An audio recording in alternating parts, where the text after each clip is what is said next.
Hey guys! Nasubukan nyo na po ba yung ganitong luto sa isda? Ngayong araw nga po ay ginawa kong creamy itong aking isda at talaga naman pong napakasarap ipare sa mainit-init pang kanin. Kaya naman kung hindi nyo pa po ito nasusubukan, ay subukan nyo na rin po. Dahil hindi kayo magsisisi sa sarap ng recipe na ito. So meron nga po ako ditong cream dory na hiniwa ko po ng papaganyan. Pwede nyo po itong gawin basta malalaman na isda. Bali yan po ay akin nilagyan ng paminta at asin at saka isa na rin itlog. I-mix po para naman magpantay po yung mga pampalasa na inilagay natin dito sa isda. Pagkatapos po niyan ay paghahaluin ko naman po itong 2 kutsara ng cornstarch at 2 kutsara ng harina. At dito nga po natin pagugulungin yung ating mga hiniwang isda. Kailangan lamang po ay makoat po itong mabuti para naman maging malutong itong ating cream dory. Paulit-ulit nyo lamang po yung gagawin hanggang sa makoat nyo po lahat ng harina at cornstarch. Ito nga po ang ating hiniwang isda. At after po nun ay pwede nyo na po yung iprito. Mas masarap po kung palulutungin nyo yung pagkakaluto dito sa ating isda. And siya nga po pala, masarap din po itong gawin sa manok at kahit na sa karne ng baboy. Lahat po yun ay masarap. So ayan, kapag maluto na po yung kabilang side ay baliktad din. At yung ganito pong pagkakaprito para po sa akin ay sapat na, kaya naman akin na po yung hahanguin. And syempre, ipiprito pa po natin yung mga natitira pa. Pagkatapos nga po maprito lahat ng isda ay dito po sa kaparehas na kawali, binawasan ko lamang po yan ng mantika. Dito na po ako nagisa ng bawang at sibuyas. Gisa-gisahin lamang po hanggang sa bumango, tapos ilalagay ko na po dito yung isang lata ng mushroom. Bali nasa 115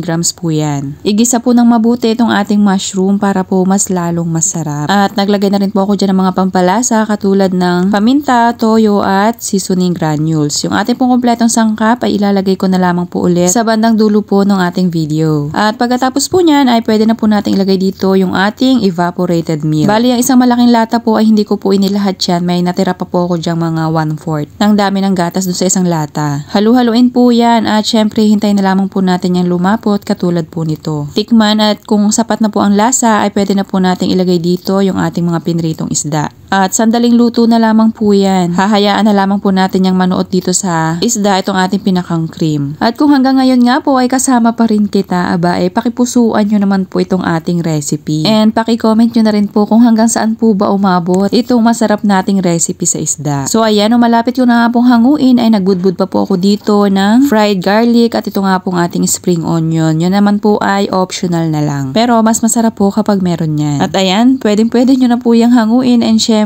ready to serve na po yan. Nako, napakasarap po ng ganitong recipe sa isda. Kaya naman, kung hindi nyo pa nga po ito nasusubukan, ay subukan nyo na rin po. Napakasarap po nitong ipares sa bagong hangong kanin. Nako, panalo po yung recipe na ito. Kaya naman, kung hindi nyo pa po ito nasusubukan sa isda, nako subukan nyo na po dahil sigurado ako na magugustuhan nyo rin yung ganitong recipe. Napakasarap po nito dahil napakalinamnam and super creamy ng ganitong recipe sa isda. So sana nagustuhan nyo po yung aking recipe ngayong araw. Thank you for watching. Serve and enjoy!